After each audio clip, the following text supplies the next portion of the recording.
Jadi saya ulas sebentar saja. Kalau mata kuliah ini membahas tentang perubahan sosial. Kalau Anda tahu bahwa perubahan di dunia ini tidak ada yang abadi kecuali perubahan itu sendiri. Pada dasarnya seperti itu.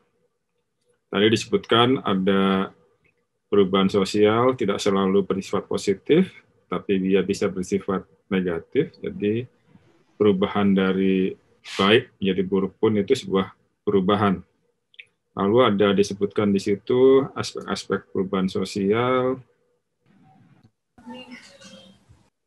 ya, ada kompleksitasnya, bahwa perubahan sosial itu bisa berupa perubahan struktur sosial, bisa perubahan sosial budaya, ya.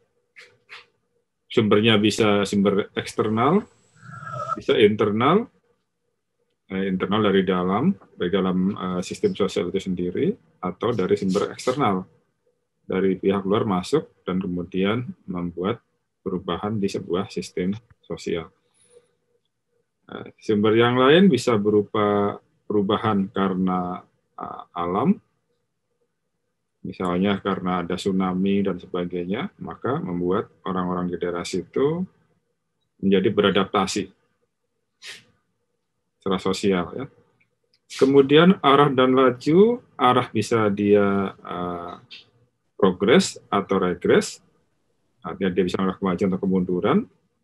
Lajunya bisa dia cepat, yang kita kenal dengan revolusi, atau perubahan yang bersifat lambat, atau yang kita kenal sebagai evolusi. Nah, kemudian tataran perubahannya bisa dari level lokal, misalnya ada perkebunan besar datang ke sebuah lokasi, di Sumatera, Kalimantan ini banyak perubahan kelapa sawit masuk, kemudian ada perubahan-perubahan sosial di situ. Lalu bisa juga berupa perubahan di level nasional, misalnya. Ya. Misalkan perubahan preferensi politik dari satu rezim ke rezim berikutnya. Misalkan zaman dulu ada rezim Orde Lama ke Orde Baru, atau Orde Baru ke Orde Reformasi. Kemudian ada yang sifatnya global, mungkin apa, perubahan iklim, globalisasi, dan sebagainya. Ini perubahan sosial sebagai sebuah proses dari tradisional ke modern, atau sebagai sebuah interaksi. Jadi perubahan dipandang sebagai hasil dominasi satu bangsa dengan ke bangsa yang lain. Lalu kita sampai ke globalisasi. Ini artinya pada dasarnya adalah bahwa dunia dan sumber dayanya merupakan suatu entitas ekonomi pasar yang dikelola secara global oleh lembaga-lembaga politik, ekonomi, dan finansial raksasa. Di dalamnya maka aktor utamanya adalah elit ekonomi dan politik yang boleh dikatakan tidak bisa di audit, gitu. Dan kalau Anda tahu, globalisasi yang sangat terkenal dulu, salah satunya adalah VOC, itu salah satu perusahaan global pertama. Ya, VOC itu dulu adalah sebuah perusahaan, bukan sebuah negara. Meskipun dia memiliki kemampuan untuk hire atau membuat angkatan bersenjata atau tentara. Nah, globalisasi ini juga dicirikan oleh hubungan yang tambah erat dalam hal rantai produksi atau pemasaran komoditi. Misalnya, Anda sekarang menanam kopi, maka kopi itu mungkin beberapa bulan kemudian dia sudah dikonsumsi di Eropa misalkan. Nah, jadi hubungannya berarti kopi yang Anda tanam di Bogor misalkan, mungkin pada saat dia akan dikonsumsi di negara-negara yang cakupannya jauh. Kemudian juga globalisasi ini tidak hanya masalah ekonomi, ini juga masalah budaya. Nah, kalau globalisasi artinya sebuah budaya itu diproduksi secara global dengan sedikit fine tuning, semacam penyesuaian-penyesuaian di level lokal. Misalnya apa? Misalnya McDonald atau KFC atau apapun. Itu adalah perusahaan global. Tapi menu-menu yang disajikan antara menu di Indonesia itu dengan menu di Eropa agak berbeda karena menu itu sudah disesuaikan dengan lidah orang Indonesia. Gitu. Sama juga kalau Anda pergi ke Eropa, kopi Starbucks itu banyak juga di sana, tapi menunya agak sedikit berbeda dengan menu yang ada di kita. Artinya Starbucks adalah perusahaan global, ada di mana-mana, tetapi dalam penyajian menunya dia disesuaikan dengan selera lokal. Itu yang disebut sebagai globalisasi. Pak, maaf. Ya. Share screen-nya belum terlihat. Share screen-nya belum ada? Iya. Apa hilang tadi ya?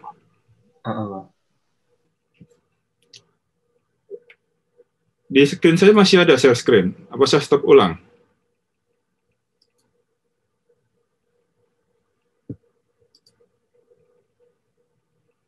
Coba saya ulang ya.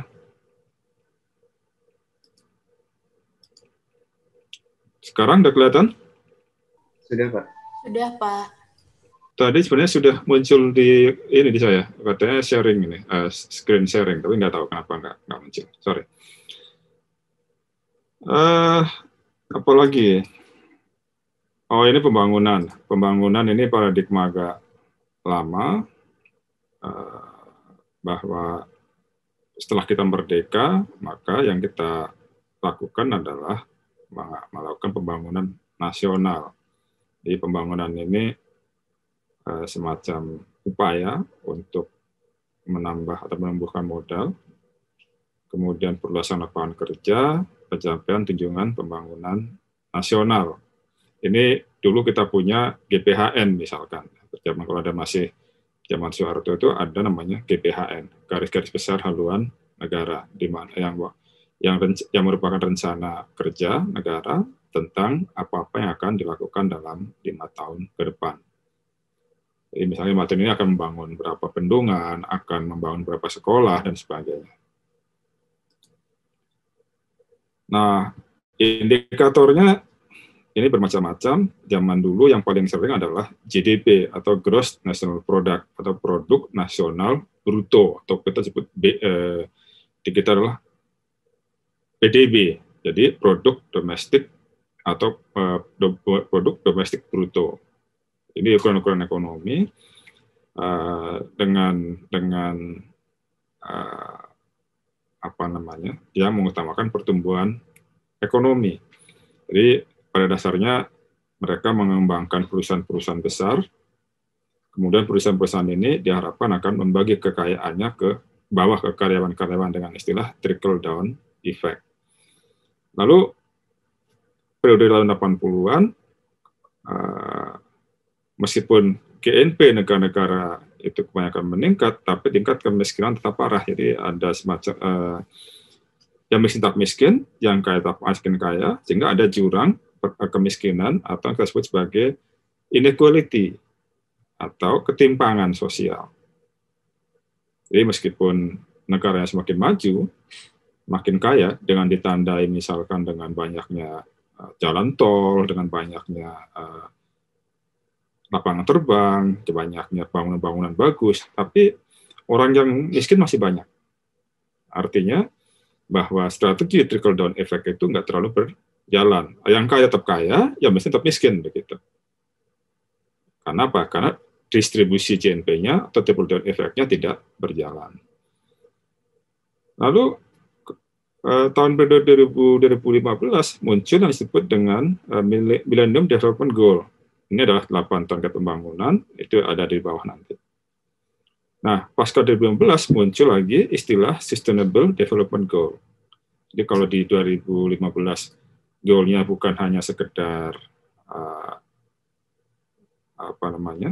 bukan sekedar pertumbuhan ekonomi, tapi ada 8. Nah, 2015 ke sini muncul Social Development Goal. Ini lebih pengembangan dari MDG. Misalkan yang kita inginkan dan proses pembangunan itu adalah tidak ada kemiskinan, tidak ada kelaparan, ya, kemudian kesehatan dan kebahagiaan yang bagus, kualitas pendidikan yang bagus, kesamaan gender, kemudian kesehatan ibu dan anak yang bagus, ada upaya untuk melawan HIV dan lainnya, memastikan kelestarian lingkungan, dan kemudian mengembangkan global partnership atau untuk pembangunan. Ini kira-kira target-target dari SDG. Jadi kalau kita lihat dari awalnya dia hanya mengejar pertumbuhan ekonomi, yang kalau Anda lihat buku-buku belajar atau belajar ilmu ekonomi makro, maka Anda akan ketemu istilah-istilah GNP, kemudian GNP per kapita, ada kalau kita PDB per kapita, ada gross, ada net national product, ada gross national product, ada GNP per kapita, ada net national product per kapita dan seterusnya. Kemudian berubah-ubah sampai 2015 sekarang ini yang terkenal dengan SDG. Nah, barangkali nanti kita bisa kita diskusikan adalah apa peran perguruan tinggi untuk mencapai SDG. Nah, berikutnya tadi disampaikan juga bahwa kita ada yang namanya Human Development Index. Tadi disebutkan Pak Satyawan bahwa HDI ini tidak ada maknanya kalau kita tidak bandingkan dengan negara di sekitarnya. Karena pada dasarnya SDG kita, HDI kita umumnya naik. Cuma yang nggak lucu adalah bahwa negara-negara lain naiknya lebih cepat dibanding negara kita. Nah, itu problemnya. Meskipun beberapa negara ada yang turun tapi jarang. Mayoritas kita lag behind dibanding negara-negara lain. Nah, ini indeks ketimpangan kita nanti lebih tinggi dibandingkan negara lain. Kemudian ya karena nilai ADE ini dipotong dari indeks ketimpangan, maka ADE kita cenderung lebih rendah gitu.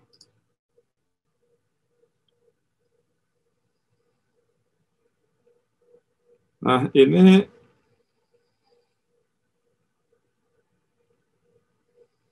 disampaikan juga tadi bahwa SDG ini tidak serta-merta muncul, harus diperjuangkan. Ya, SDG ini harus diperjuangkan, kita harus usahakan supaya kita dapat mencapai SDG. Kalau enggak, ya bisnis visual nggak mungkin akan tercapai. Gitu. Nah, sekarang kita sampai ke tugas mahasiswa. Saya ingin Anda memberikan argumen skenario globalisasi mana yang dialami oleh Indonesia, kemudian apa itu HDI, nah, kemudian di mana peran perguruan tinggi. Jadi apa itu HDI, dan HDI ini belum tentu diterjemahkan dari kesejahteraannya sesungguhnya, dan Anda silahkan nanti menerangkan ini. Kita mulai dari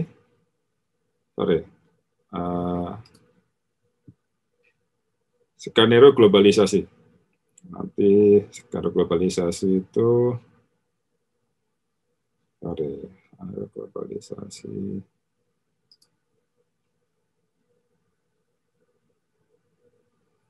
Oke.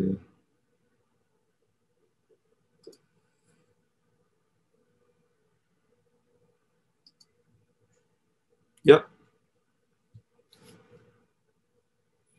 Pertanyaan sekarang adalah kira-kira apa yang terjadi di Indonesia saat ini? Ini bahannya. Ada yang ingin berpendapat? Atau ada yang ditanyakan sebelum kita masuk ke sini?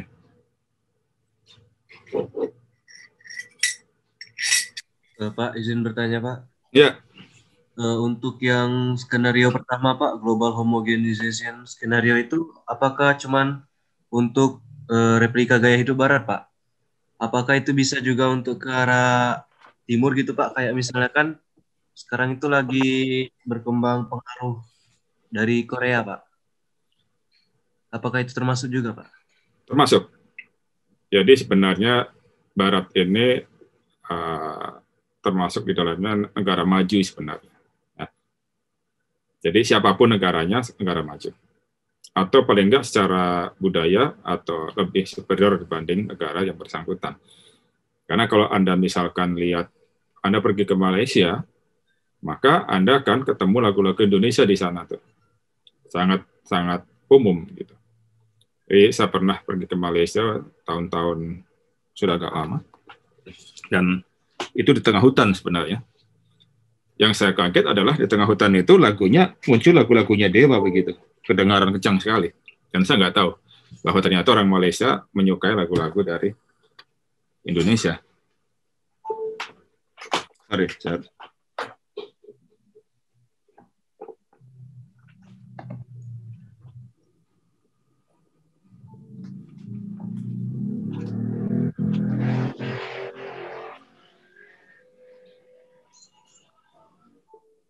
Oke, saya bermasalah dengan power. Oke, silakan.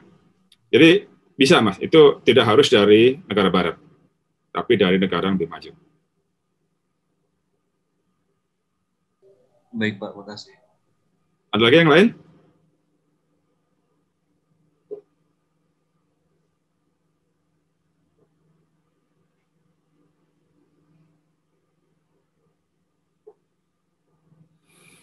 Ada yang ingin kita mulai diskusinya? Ada yang ingin berpendapat? Izin Tadi bertanya, pertanyaan, Pak. Ya, gimana? Izin bertanya yang bagian peripheral corruption tadi. Yang mana? Peripheral corruption yang bagian ketiga. Ya, Nah, apa? Itu kan ada degradasi dan erosi dari elemen-elemen budaya ya. Apakah elemen-elemen budaya itu ruang lingkupnya secara keseluruhan? Terus center itu apa ya Pak di situ Pak? Elemen budayanya apakah seluruh elemennya dapat terdegradasi dan erosi? Terus senternya itu siapa atau apa gitu Pak? Soalnya kurang jelas. Jadi ini Anda perlu melihat dari sisi teori interdependensi sebenarnya. Nah, ada negara-negara pusat, negara-negara maju, kemudian ada negara-negara periferi, negara-negara pinggiran istilahnya. Ini teori dependensi. Anda bisa munculnya ini adalah di negara-negara Amerika Latin. Anda akan ketemu nama De La Salle misalkan. Itu salah satu penggagasnya. Intinya bahwa negara-negara maju ini cukup kuat sehingga dia berpengaruh ke negara-negara miskin, pinggiran. Jadi kalau skenario kita misalkan mobil kita menginduk ke Jepang misalkan. Itu negara maju, negara senternya Jepang. Kita sekarang menjadi negara periferinya, pinggirannya. Kemudian negara misalkan Korea pada kalau Anda suka drakor, maaf saya nggak suka, pernah lihat saya itu drakor tuh. Jadi maka Anda adalah negara periferi atau pinggiran, senternya ada di Korea, gitu. Itu center dengan periferi. Ini sangat tergantung dari apa yang Anda lihat, kasus apa yang Anda bahas. Nah, problemnya kadang-kadang adalah katakan demokrasi. Demokrasi senternya ada di negara-negara Eropa dan negara-negara Amerika. Mereka para penggagas demokrasi. Lalu pada waktu demokrasi ini kita ambil, kita anut sebagai sebuah tata nilai, tata cara berpolitik, nilai-nilai demokrasi yang sebenarnya nggak kita ambil, nggak kita pakai. Tapi kita degradasi demokrasi itu menjadi sandiwara politik. Misalnya gimana? Demokrasi dalam hal kita memilih kepala desa. Harusnya kalau dia demokrasi akan menghasilkan calon yang paling berkualitas, bukan begitu. Tapi ternyata ada money politik di situ, bagi-bagi uang, bagi-bagi apa. Itu maksud dengan didegradasi, ada erosi. Tata nilai yang seharusnya ada, yang sebagaimana ditunjukkan di negara-negara barat, diadop sebagian, kemudian dipreteli prinsipnya, ya, dengan cara misalkan money politik, dengan cara apapun, sehingga yang terjadi bukan demokrasi, tapi demokrasi yang sifatnya abal-abal gitu. Hanya pajangan saja, namanya demokrasi, tapi bukan demokrasi juga. Nah, itu kira-kira yang disebut dengan peripheral corruption scenario. Gimana? Cukup? Baik Pak, terima kasih Pak. Ya. Yang lain silakan.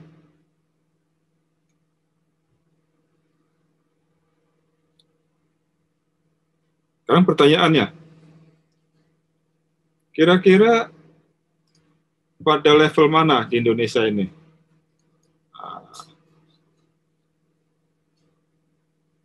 Skenario globalisasi mana yang Anda lihat di Indonesia? Apa global homogenization? Apakah saturation skenario? Ataukah peripheral corruption? Atau maturation skenario? Saya akan ada yang sukarelawan tanpa saya tunjuk.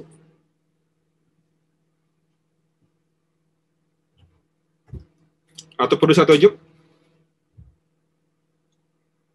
Anda silakan, nggak perlu takut salah ya, nggak ada salah atau benar, Anda bebas saja.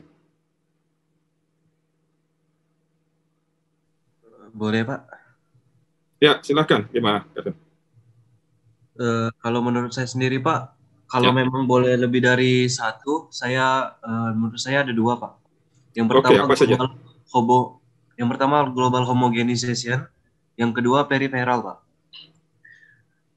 Menurut saya kenapa global, karena seperti yang kita ketahui kalau sekarang itu kan lebih banyak orang Indonesia itu menyukai dan juga menonton film, kemudian juga tren dan style untuk sehari-hari gitu diadopsi dari luar, kayak misalnya Korea, kemudian juga dari luar negeri kayak Eropa gitu Pak.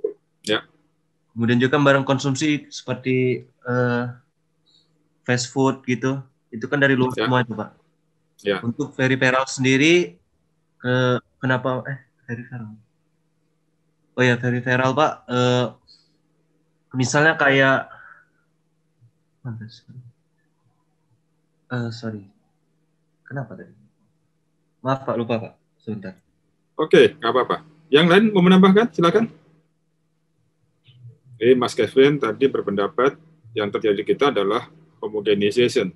Oh ya Pak, ingat Pak, untuk yang peripheral nih Pak, entah ini bagi saya sendiri atau gimana, kayaknya Indonesia sudah mulai mencoba untuk mengambil ideologi liberal Pak.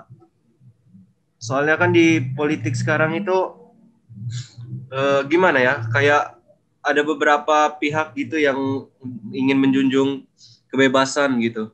Sementara ideologi kita yang sebenarnya kan itu kan Pancasila gitu Pak, yang berketuhanan dan juga ya gimana ya, ya gitu deh Pak. Ya, Anda perlu cek dulu liberal itu apa itu. Kalau apa tuh, menurut saya sih kayak dia itu lebih hidup yang bebas, kemudian juga kayak memisahkan antara agama sama hal-hal lain gitu Pak. Oke, yang lain mungkin?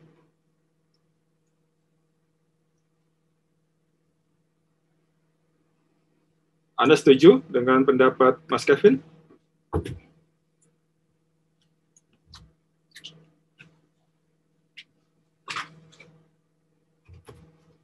Yang lain gimana?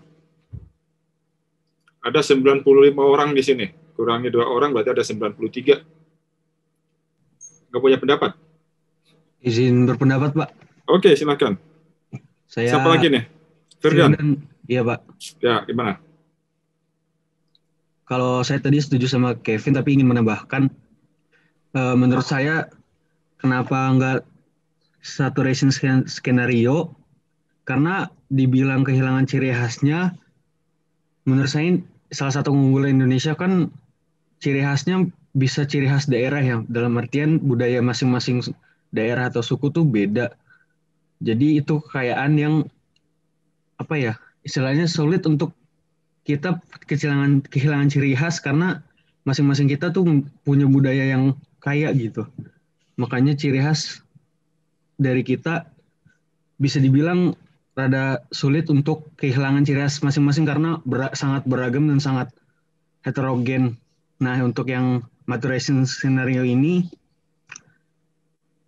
kalau menurut saya belum ya, maksudnya terjadi harus pertukaran budaya yang lebih timbal balik. Tapi kalau kita lihat di situ kan ada hibridisasi. Nah, itu proses globalisasi ini menciptakan hibridisasi.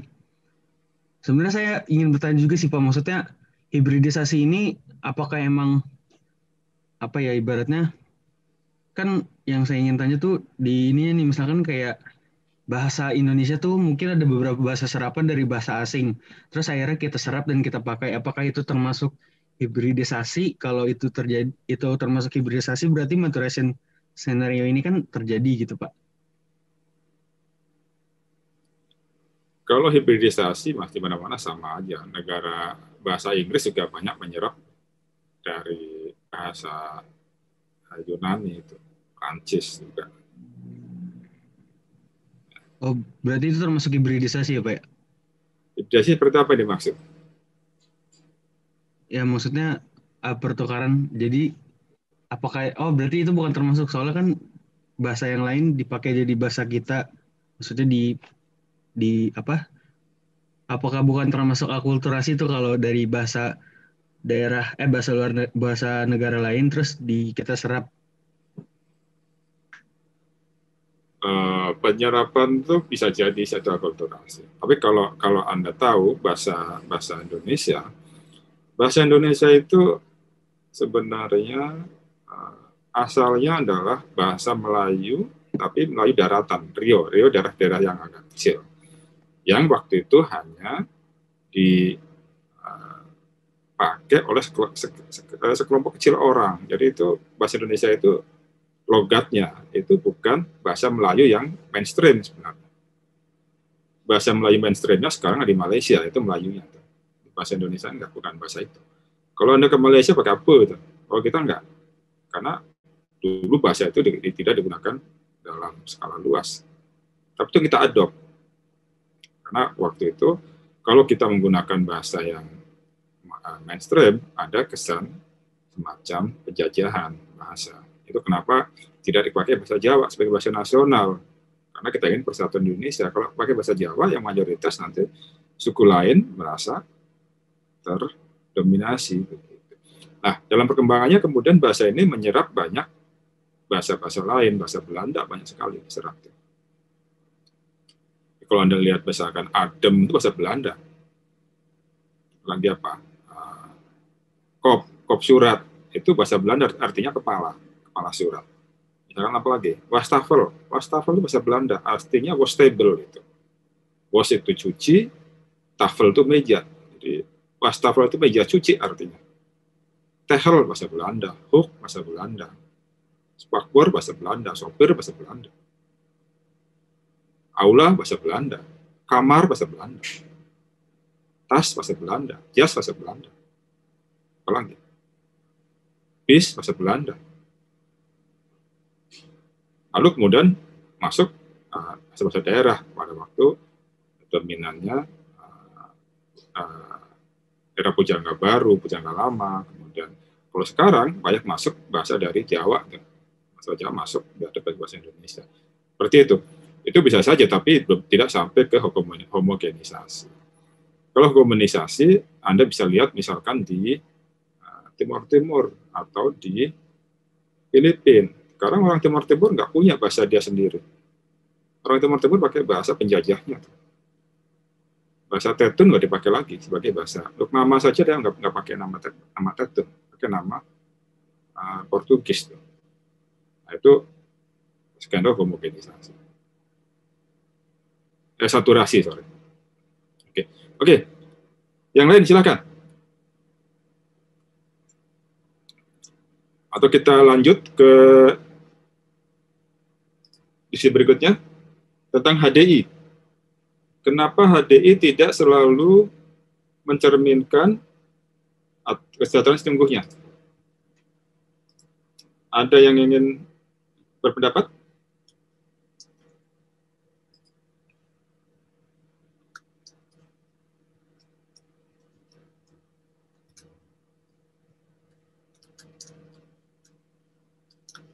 Saya tunjuk.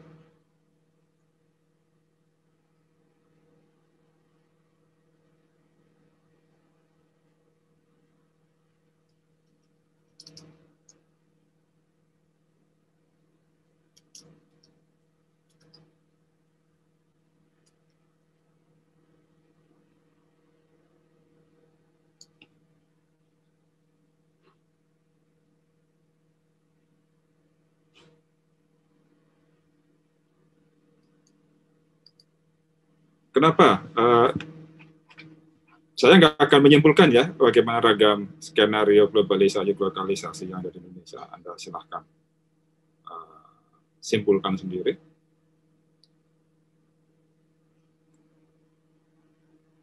Kemudian kita ke pertanyaan kedua. Ada yang punya pendapat?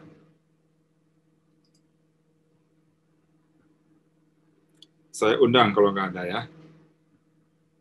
Ada 90 partisipan, mestinya banyak yang sudah baca.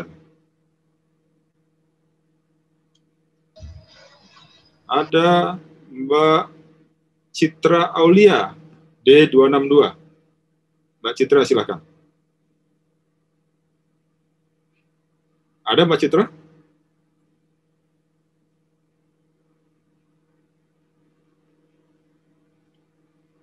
Nggak ada?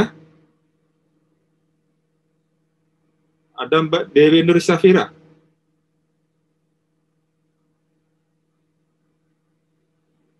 Di mana? Oke, nggak ada juga.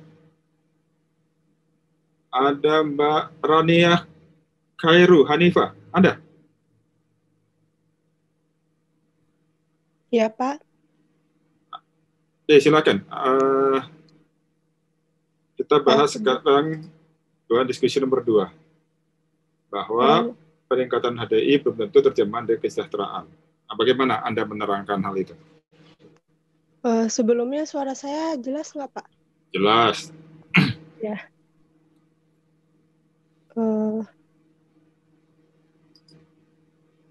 Jadi di sini HDI kan menunjukkan indeks ketimpangan ya, Pak. Ketimpangan di Indonesia itu di situ tertulis bahwa di Indonesia itu ketimpangannya lebih besar dibandingkan negara-negara ASEAN yang lainnya. Nah, tapi HDI ini belum tentu menjadi terjemahan kesejahteraan karena bisa jadi data yang diambil dari HDI ini belum secara keseluruhan gitu, Pak. Maksudnya bisa jadi sudah terjadi perubahan di masyarakat dari saat HDI ini didata dan saat sekarang. Menurut saya seperti itu, Pak. Jadi HD itu tidak menunjukkan, HD itu adalah indeks pembangunan manusia. Artinya dari berbagai indikator seperti misalkan harga harapan hidup, kemudian rata-rata sekolah, harapan tahun yang ditamatkan, dan sebagainya. Itu kemudian dihitung dan dijadikan indeks. Tentunya semakin tinggi indeksnya, semakin bagus juga ininya, posisinya. Ya, jadi bukan hanya sekedar mengukur ketimpangan kalau itu. Ya. Nah, pertanyaannya sekarang, bahwa nilai-nilai Human Development Index yang diturunkan salah satunya misalkan dari angka harapan hidup, Anda kalau belajar teori pendidikan nanti atau ilmu pendidikan, Anda akan ketemu itu angka harapan hidup.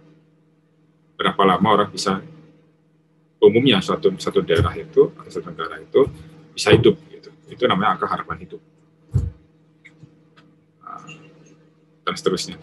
Pertanyaan sekarang, bahwa Indonesia itu atau angka HDI itu tidak selalu berhasil menunjukkan kondisi yang sebenarnya. Pertanyaan, kenapa bisa begitu? Oke, ditanyakan. Tadi Mbak, siapa tadi? Lupa saya lagi. Mbak Rania tadi ya. Oke, ada yang nambahkan?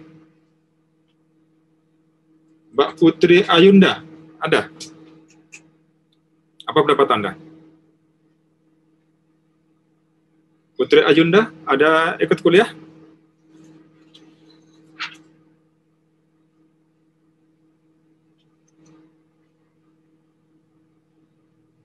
Kalau enggak, saya undang Mbak Faisya Ulfatul Khairiyah, ada?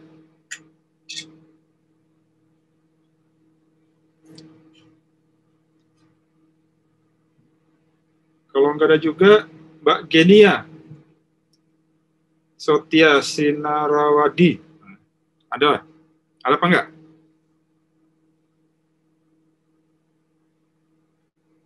Enggak ada juga? Ada Mbak Hilda Marcelia. Hadir, Pak. Ya, apa pendapat Anda? Kenapa peningkatan HDI belum tentu merupakan terjemahan dari kesejahteraan yang sesungguhnya?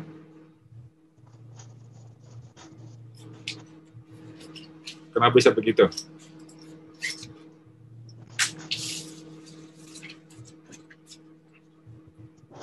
Kalau menurut saya mungkin karena ketimpangan pembangunan manusianya yang masih ditemukan. Jadi nilai ketimpangannya itu masih lebih tinggi, Pak. Kalau menurut saya seperti itu. Oke, jadi karena HDI itu nanti di adjust dengan menghitung nilai ketimpangan. Begitu kira-kira? Iya, Pak. Oke. Ada lagi yang lain yang ingin berpendapat? Saya ingin coba berpendapat, Pak. Silakan, Mbak siapa? Mbak Genia. Mbak Genia, iya tadi sinyalnya maaf Pak, lagi jelek. Oke, silakan. Kalau menurut saya, kenapa nilai HDI itu nggak mencerminkan kesejahteraan yang sesungguhnya? Karena HDI itu cuma dinilai dari 3 aspek, Pak, kalau di Indonesia. Cuma dari angka harapan hidup, sama angka yang berkaitan dengan sekolah. Sedangkan kalau misalnya kesejahteraan itu, menurut saya itu komponen itu yang diukur tuh harusnya banyak. Bisa dari pendapatan, bisa dari pengangguran, yang itu nggak termasuk dalam HDI. Menurut saya sih begitu, Pak. Jadi ini ada masalah dengan indeksnya itu sendiri, begitu Mbak kira-kira? Ya. Iya, kalau menurut saya sih begitu, Pak. Jadi, karena kalau kesejahteraan itu dia kompleks kalau menurut saya. Oke, sedangkan jadi kalau di HDI cuma 3 aspek aja. Gitu. Jadi secara inheren HDI ini bermasalah ya, kira-kira begitu Mbak Genia ya. Karena dia tidak menghitung ketimpangan, kemiskinan, dan disparitas gender. Kira-kira itu. Iya, betul Pak. Kalau menurut saya seperti itu. Artinya tadi disampaikan Mbak Sapa tadi sebelumnya itu. Artinya kalau ingin mendapatkan hasil yang representatif atau mendapatkan HDI yang sebenar-benarnya, maka angka HDI itu harus dikoreksi dengan menambahkan aspek inequality, poverty, dan gender disparity. Kira-kira begitu ya? Ya, betul Pak. Oke, yang lain ada ya?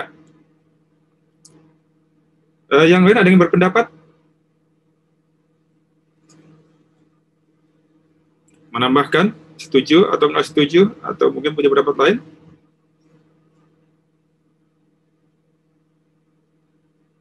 Saya undang saja. Ada Mbak Kirana. Kirana Dwi ada?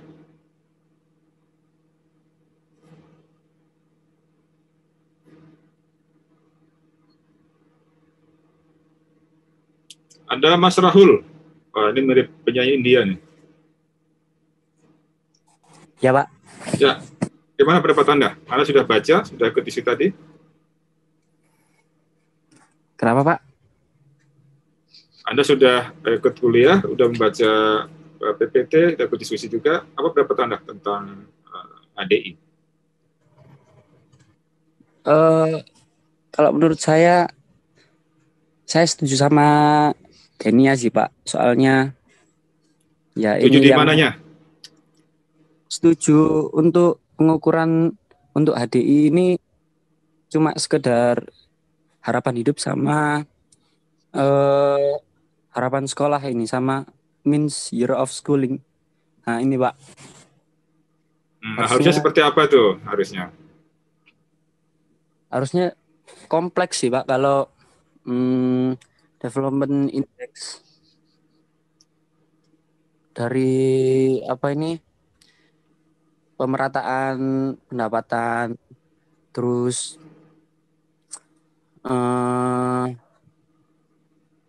sekolah ini juga termasuk sih. Ya itu sih, Pak, yang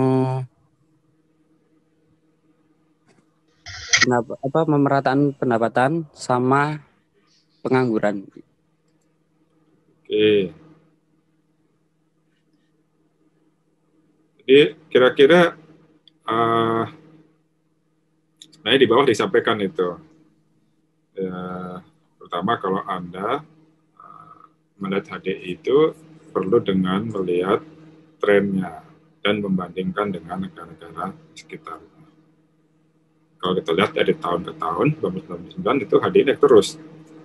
Sangat positif. Negara lain juga naik terus nilainya. Maaf Pak, boleh menambahkan? Silahkan, Mas Yudi. Kalau menurut saya, kenapa HDI itu kurang akurat untuk menggambarkan kesejahteraan masyarakat? Karena kalau dilihat salah satu indikatornya yaitu dilihat dari PDB-nya atau GNP-nya, itu kan bisa meskipun terhitung secara statistik kalau angkanya itu tinggi rata-ratanya misal, tapi kan tingginya itu bisa jadi karena pada kenyataannya di masyarakat itu ada kesenjangan ekonomi yang tinggi gitu loh Pak. Jadi tingginya itu karena ada orang yang benar-benar kaya, tapi padahal masih banyak gitu loh Pak yang bisa dibilang miskin lah.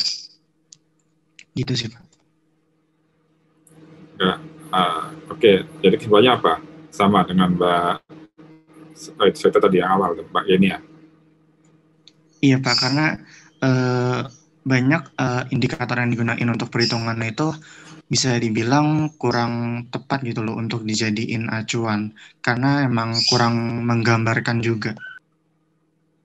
Kurang tepat atau ada indikator lain yang tidak dimasukkan? Iya itu juga Pak. Kalau kurang tepat menurut Anda apa yang harus dimasukkan kalau gitu? Sama sih Pak kayak tadi gini ya, kayak tingkat penganggurannya dimasukin, terus kalau secara ekonomi kan perlu merhatiin inflasi tuh Pak dan sebagainya. Oke. Kita sampai untuk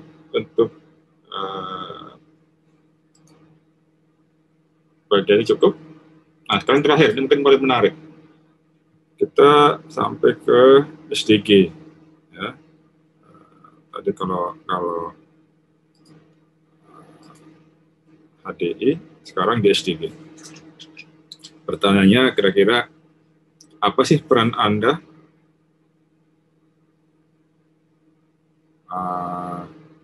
untuk mencapai SDG? Jadi pertanyaan adalah di mana peran perguruan tinggi dan mahasiswa dalam mendorong tercapainya SDG? Apa yang bisa Anda lakukan supaya SDG ini bisa tercapai, Sustainable Development Goal?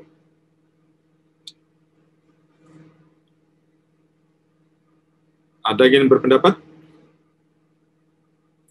Siapa silakan.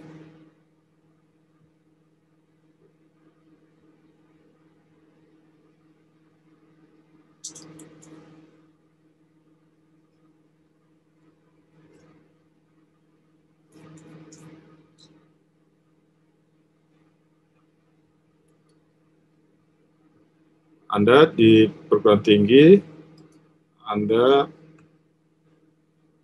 mahasiswa, kira-kira kalau melihat ada istilah Sustainable Development Goal yang jumlahnya ada 17.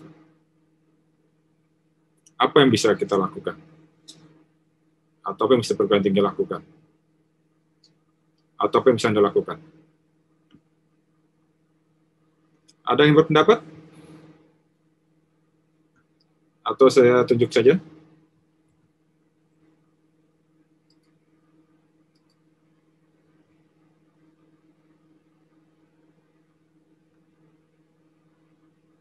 Mbak Syahra Timur, gimana menurut Mbak Syahra? Apa yang bisa dilakukan? Iya, Pak.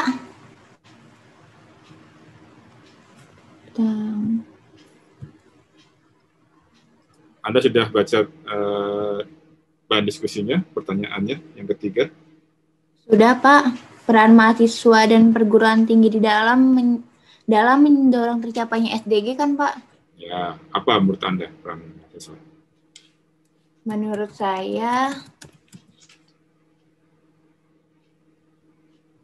saya mahasiswa itu kan mahasiswa itu adalah pergerakan bangsa Indonesia ke depannya kan ya, Pak. Mahasiswa itu nanti ke depannya itu dapat membuat pembangunan berkelanjutan, Pak, kayak SDG gitu, Pak. Jadi dapat mengubah Indonesia menjadi lebih baik, Pak. Seperti apa caranya tuh? Contohnya itu adalah mahasiswa itu bisa membuat rencana-rencana dalam pembangunan. Kayak kenapa? Apakah terlalu tinggi seperti itu? Nggak terlalu tinggi. Anda masih mahasiswa, Anda membuat rencana pembangunan, yang melaksanakan siapa?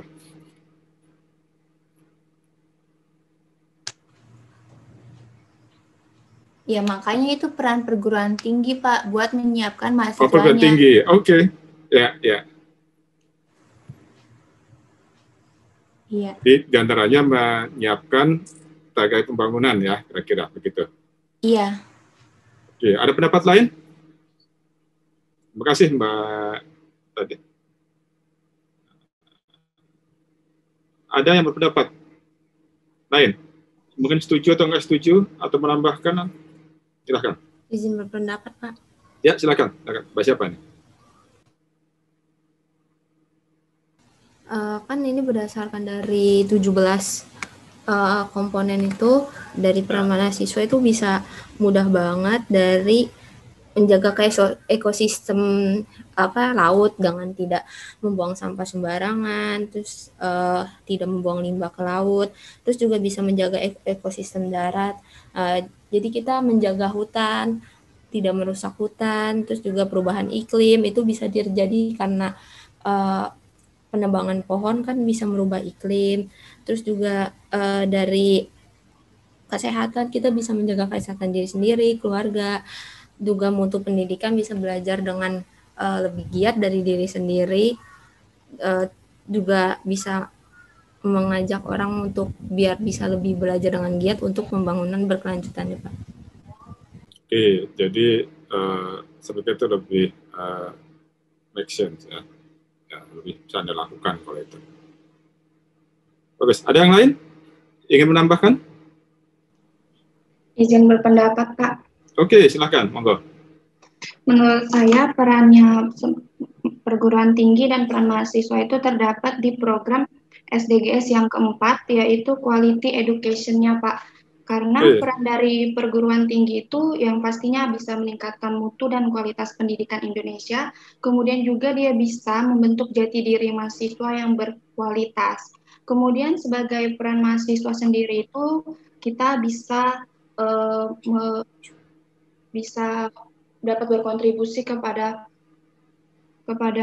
negara ini, untuk kita bisa mengajarkan ilmu pengetahuan itu kepada masyarakat yang kurang pendidikan gitu, sehingga dapat melaksanakan tujuan pembangunan berkelanjutan itu, Pak, di dalam bidang pendidikan. Terima kasih. Makasih. Jadi lebih memfokuskan pada aspek pendidikan ya, kira-kira.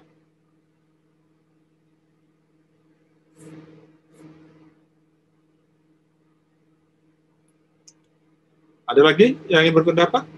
Izin berpendapat, Pak. Silakan, Mas. Iya, jadi mau nambahin, ya bener di bagian quality for education. Karena universitas itu kan pasti punya ahli-ahli yang handal untuk meneliti ya. Jadi apa kontribusi universitas ya? Untuk menunjukkan bagaimana penelitian-penelitian yang bisa dilakukan itu bisa berkontribusi dalam memecahkan beberapa tantangan SDGs ini yang mendesak.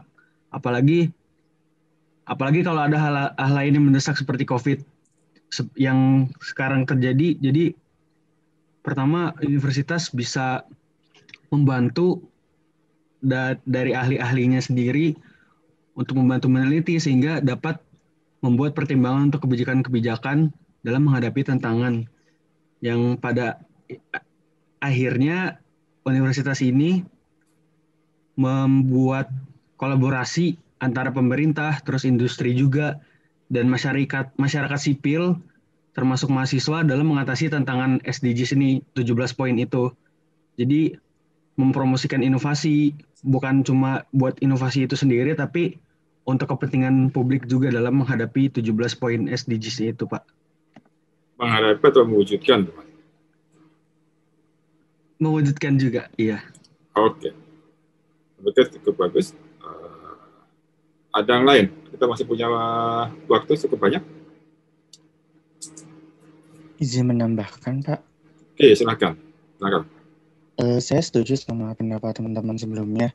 Tapi kalau menurut saya, sebenarnya bukan cuma di pendidikan, tapi bisa seperti di bidang kesehatan sama itu apa yang poin 5 soal kesetaraan gender.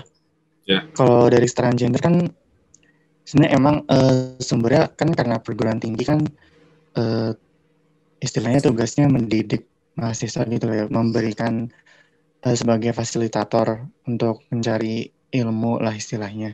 Yeah. Seperti yang kita pelajarin di bab sebelumnya kan kita belajar tentang gender, jadi mahasiswa itu bisa jadi tahu gitu loh betapa pentingnya kesetaraan gender itu untuk diwujudkan. Jadi setelah dapat ilmu yang kita dapat itu bisa diterapin dan bisa menyebar ke sektor-sektor lain. Terus kalau untuk kesehatan misalnya, kalau dalam kondisi-kondisi kayak gini kan banyak beberapa universitas itu sedang mengembangkan riset-riset gitu kan ya Pak. Seperti untuk vaksin atau apa, kan itu mahasiswanya itu bisa ikut berperan gitu loh Pak. Bisa ngambil peran di dalam risetnya itu.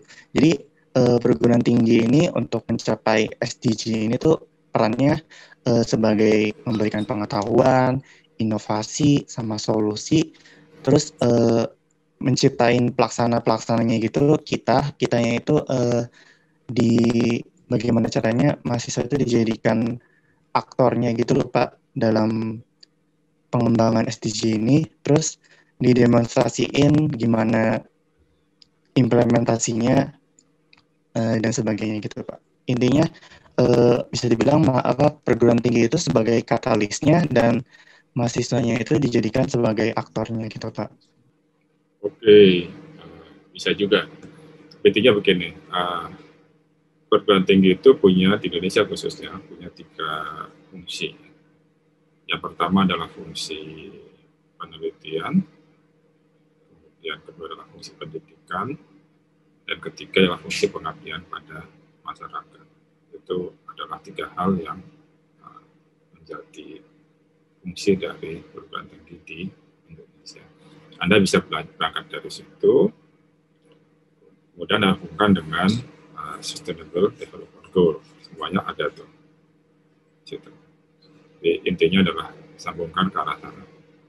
Nah, sebagai mahasiswa, saya pikir Anda berperan juga dalam mewujudkan tata nilai yang mendorong tercapainya Sustainable Goal.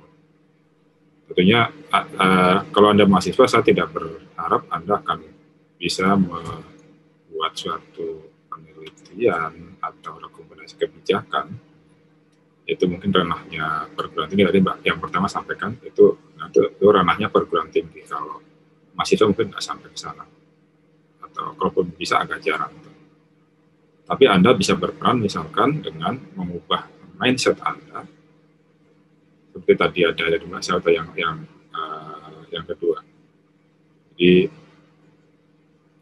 misalkan kita mulai dari Anda sendiri. Anda berusaha untuk mewujudkan pembangunan berkelanjutan, misalkan Anda, misalnya saja Anda memperjuangkan atau menjaga kebersihan kampus misalkan. Anda mengurangi penggunaan plastik misalkan. Anda misalkan menggunakan tumbler untuk membawa air misalkan, minum dan sebagainya. Tapi kan mahasiswa lebih banyak atau lebih berperan pada hal-hal yang sifatnya praktis gitu. Jadi saya sebelum kita akhiri, waktu kita hampir habis. Silakan yang belum absen, saya tadi sudah buka absennya, Anda bisa absen seperti biasa. Kalau ada yang ingin ditanyakan sebelum kita akhiri, satu penanya saja. Ada mungkin Anda kurang jelas atau perlu dijabarkan lebih lanjut. Satu penanya. Nggak ada? Sudah paham semua? Syukurlah, alhamdulillah paham semua, berarti bentar lagi Anda siap untuk ujian. Anda ujian kelihatannya ujian itu dua minggu dari sekarang kelihatannya. Sekitar awal-awal mungkin Anda silakan cek lagi jadwalnya, tapi yang saya tahu kelihatannya pada minggu kedua ya, mungkin minggu kedua di bulan Desember. Katanya itu musim ujian Anda. Bahannya adalah seluruh bahan kuliah yang ada di paruh kedua. Betul, minggu kedua, mungkin Anda mulai ujian di antara tanggal 11 sampai tanggal 15 katanya di situ. Saya ucapkan, waktu kita habis, jadi saya ucapkan selamat belajar, selamat menempuh ujian, semoga sukses, Anda bisa mengerjakan semua soalnya. Ya, hasilnya dapat A semua, saya harapkan. Jadi Anda nggak usah khawatir dengan yang sudah berlalu kemarin, Anda fokus saja di ujian yang kedua ini. Dan jangan lupa jaga kesehatan. Kemudian terakhir, atas nama tim pengajar, kami, Pak Relus, dan Mbak Nisa, dan kawan-kawan yang lain yang terlibat di sini, mohon maaf sekiranya ada hal-hal yang kurang berkenan.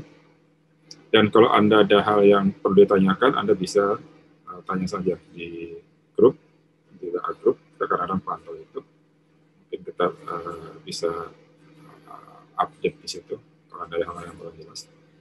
Kemudian jangan lupa untuk mengumpulkan tugasnya. Ini jam 12 mungkin. Anda lihat tadi ada jam berapa nih? Anda paling lambat 12 jam. Jadi Anda hitung aja, 12 jam dari sekarang berarti sekitar jam 10 malam. Atau 9.40 malam. Ya. Oke, waktunya habis. Sekali lagi saya ucapkan selamat belajar, jaga kesehatan, dan kita akhiri dengan Assalamualaikum warahmatullahi wabarakatuh. Selamat siang.